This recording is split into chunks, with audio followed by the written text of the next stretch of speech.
지난해 7월 코로나 감염 후 송윤재 씨의 일상은 모든 것이 바뀌었습니다. 오빠 갈 거 아니야? 우선 걷는 일부터 버거워졌습니다. 일단 10분 정도 넘어가면 그때는 아예 힘들고요. 그다음에 지금 집에서 여기 나왔는데도 지금 숨차요, 저 지금. 예. 지금도 쿵쿵 뛰어? 지금도 조금씩 하지 뭐. 때론 흉통까지 느껴진다는데요. 아이 하원 시간에 맞춰야 하기 때문에 아내가 서둘러 앞장섭니다.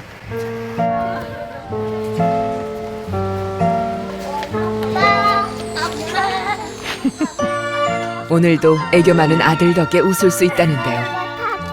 이거 샀어? 가자. 나 저거. 알았어. 나 이거 샀어. 준호 여기 인사해야지. 카메라 보고 인사해야지. 안녕하세요 하고 인사해야지. 1년 전 코로나19 감염증으로 생사의 고비를 넘기면서 그에게 가족과의 시간은 하루하루가 소중하고 감사합니다. TV 나오네. 집에서 자가격리하고 있었는데 약 먹으면서 마지막 날이죠. 와이프한테 전화도 못 하고 제가 너무 갑자기 뜨겁길래 온도계를 재봤더니 40도가 됐더라고요. 그래서 이제 119 전화했고 그때 제 마지막 기억이 간호사분이 저 어깨 치면서 병원이니까 그냥 안심하세요 했는데 그 말 마지막 듣고 저 이제 의식 잃었던 걸로 기억하고요. 그리고 나서 한 이튿날인가 의사 선생님이 이제 상태가 계속 점점 더 안 좋아진다고 막 그러면서 이제 주말을 넘기기 힘들다. 장례 준비를 해야 되겠다라고 말을 했는데 응급실에 실려온 후 한 달간 의식을 잃은 송윤재 씨는 생사의 갈림길에 설 만큼 위중했습니다. 기저질환도 없었던 그였지만 급격한 폐섬유화가 진행돼 자가호흡이 불가능해졌습니다. 와이프하고 아기 딱 본다는 그 생각 말고는 아무것도 안 했었어요. 병실에 있을 때도. 숨을 쉰다는 거를 남들은 너무나 쉽게 생각하지만 저한테는 너무 그 당시에 너무 컸던 거고요. 다리가 잘리거나 팔이 못 움직여도 나갈 수만 있으면 뭐든지 할 수 있을 것 같더라고요. 갑자기 찾아온 위기는 극복했지만 1년이 지난 지금도 그는 코로나의 고통에서 벗어나지 못하고 있습니다. 병원에서 나오는 순간부터는 잠을 못 잤었어요. 하루에 2시간도 못 잤을 거예요. 1시간. 지금도 피곤해서 잠들면은 한 10분 있다가 와이프한테 일어나서 물어봐. 나 얼마나 됐어? 그러면 5분, 10분 잤다고 얘기하더라고요. 근데 숨이 막히고요. 일단은. 예.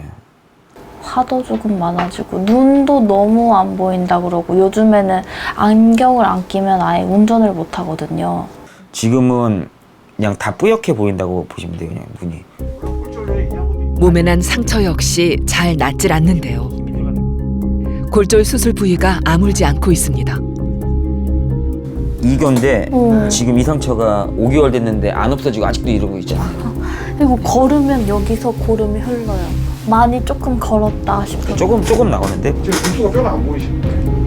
원래 없나요? 몸에 나타난 이상 반응들. 이유를 알 수 없어 답답하기만 합니다. 안 아픈 본 사람들은 모르고요. 코로나 무서운 거 저도 코로나 걸리기 전에 질병이 있었던 것도 아니었고 아무것도 아니었고요.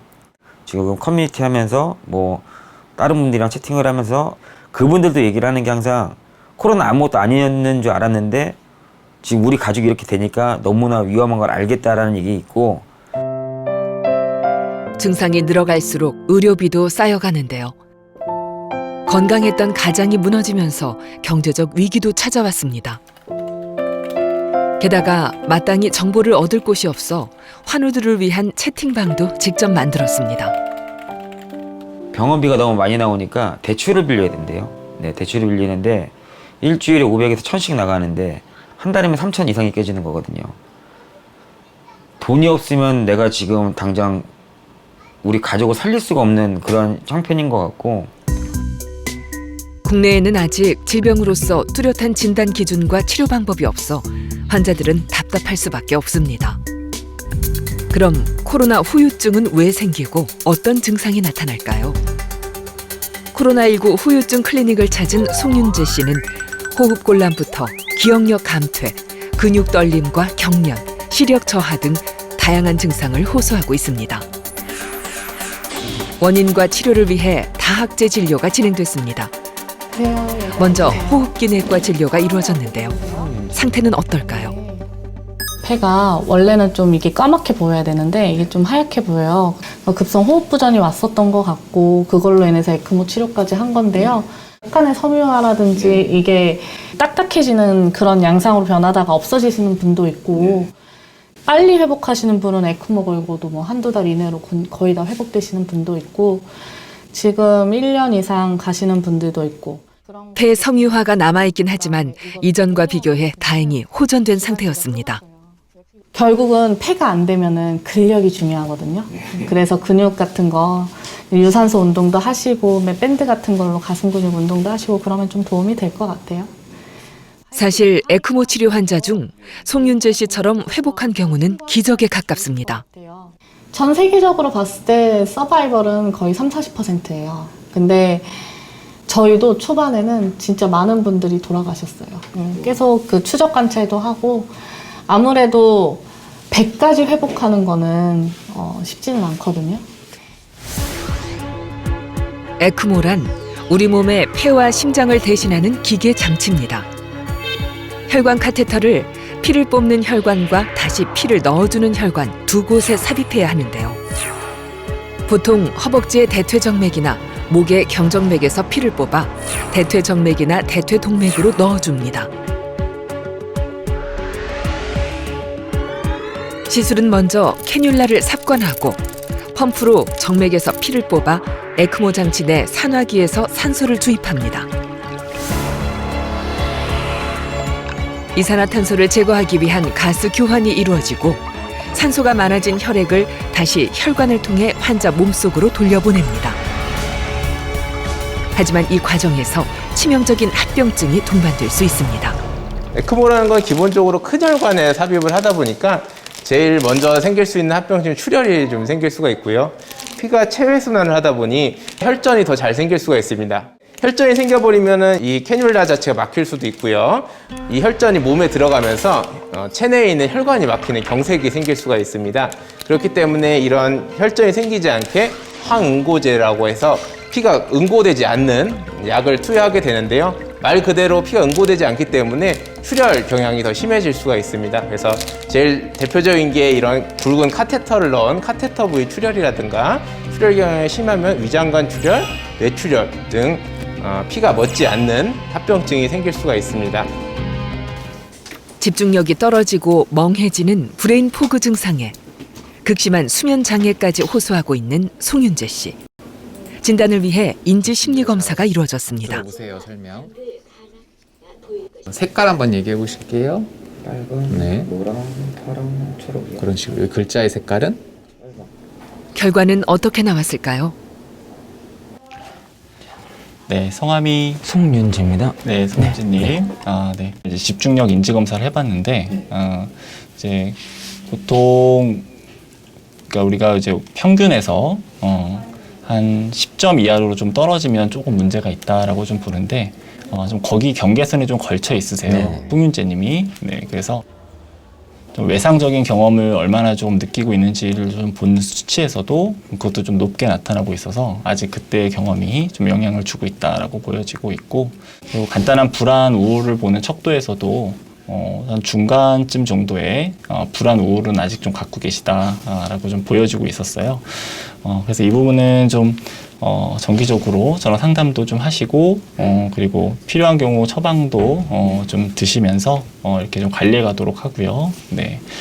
괜찮으시면은 40점 이하로 들어갑니다. 집중력을 알아보는 검사에서 약간의 저하가 나타났고 정신건강 척도에서도 중등도의 불안, 우울감이 있었습니다. 그러니까 뭐 여러 연구들을 보면은 이제 코로나 이후에 이제 그 우울감이나 불안감이 특히 입원 치료나 이제 집중 치료를 받으신 경우는 더 많이 나타나시는데 많게는 한 3분 중에 1분, 그리고 위중한 상태에 갔던 경우일수록 더 그런 비율이 올라가는 걸로 되어 있고요. 예.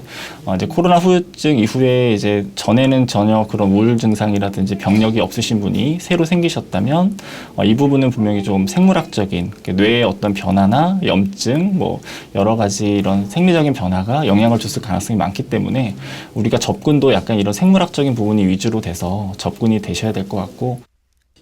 약물 치료와 함께 우울감 개선을 위한 또 다른 치료도 병행하기로 했습니다. 많이 저도 여쭤보고 찾아보고 경두기 자기자극 치료라고 해서 한 15분 정도에서 20분 정도를 이렇게 두피에 이제 좀 거리를 좀 둬서 자기장을 만드는 치료인데요. 예, 그게 이제 뇌 회로를 이렇게 자극하고 떨어진 그 신경세포 기능을 활성화시켜서 이제 우울감과 불안 이런 거에 도움이 되는 치료로 알려져 있습니다. 네.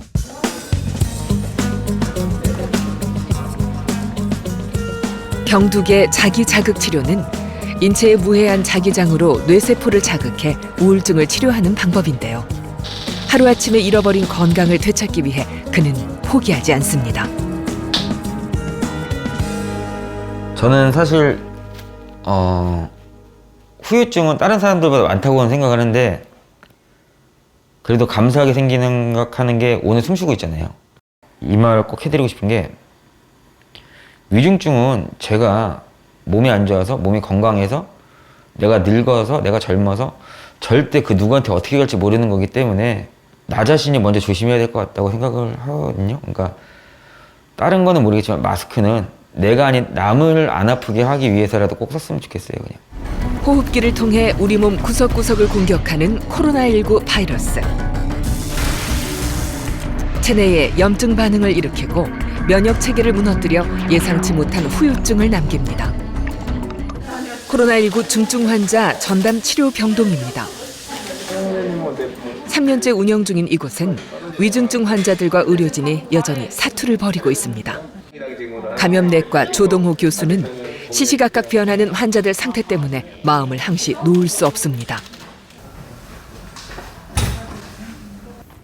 델타 바이러스 시절에 비하면 가벼워진 방역복입니다. 코로나 바이러스를 잘 모를 때는 사실 우리 메르스 경험에 따라 레벨 D를 많이 입었었는데요. 그때는 너무 더워가지고 좀 힘들었는데 이제는 뭐 사실 전파 경로나 바이러스에 대해서 우리가 어느 정도 알고 있기 때문에 사실 그렇게까지 보호구를 과하게 입을 필요가 없어서 이제 4종을 저희도 입습니다. 하지만 바이러스 감염증이 나타난 환자를 직접 대면해야 하는 만큼 방역에 만전을 기합니다. 가슴이 아파요? 숨 쉬는데도 숨이 차거나 이런 건 좀 어때요? 그게 더 숨이 차는 거. 숨이 차는 것 같아.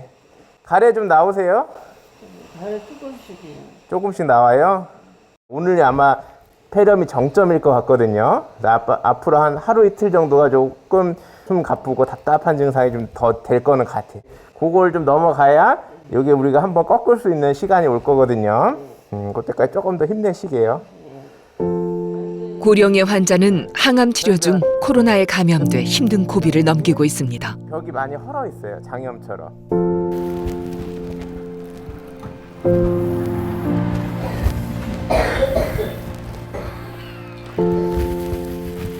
안녕하세요. 네. 어머니 좀 어떠셨어요, 어제는? 잘 주무셨어요? 숨 차고 이런 거 있어요? 숨 차고 가래 나고 기침 나고 불편한. 그럴 때도 있어. 그럴 때도 있어요. 이대로 치료가 잘 되면은 이제 이번 주에는 퇴원하실 수 있지 않을까 싶어요. 심혈관 질환에 치매가 있는 환자. 다행히 폐렴 증상이나 심장 이상 등은 보이지 않았는데요. 하지만 조동호 교수는 퇴원 이후가 더 걱정입니다. 바로 코로나19 후유증 때문이죠. 폐렴으로 진행할 수 있는 고위험 군이시긴 하지만은 지금 입원 기간 중에 폐렴이 있는 상황은 아니세요. 특별한 게 없으면 격리 해제가 가능할 것 같아요. 그리고 코로나 바이러스 같은 경우 후유증이 좀 생길 수가 있는데요. 기침 가래가 있다든가 콧물이 생긴다거나 또 우리 환자분은 심장 기능이 좀 떨어져 있다 보니 심장 관련된 두근거림, 가슴이 아프다거나. 후유증은 짧게는 4주에서 길게는 12주 이상 다양한 증상으로 나타납니다.